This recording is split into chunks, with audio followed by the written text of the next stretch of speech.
Walang tigil ang pagpapatupad ng batas laban sa illegal na droga sa Tacloban City. Walang nagbigay ng mensahe ang Tacloban City PNP sa mga kriminal matapos nilang maaresto ang 3 sospek na nasangkot sa pagbebenta ng bawal na gamot. Patrolwoman Cristel Palapok, ibalita mo.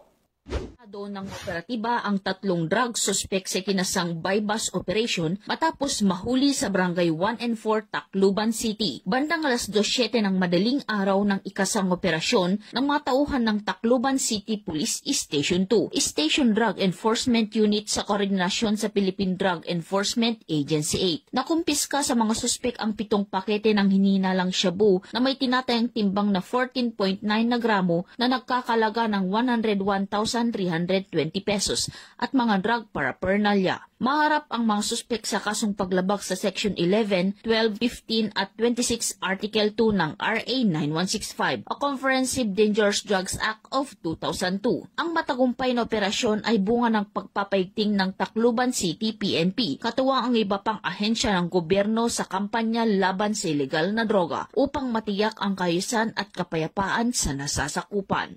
Mula dito sa Eastern Visayas, ako ang inyong PNN correspondent, Patrolwoman Palafox, alagad ng batas, tagataguyod ng Balitang Pulis.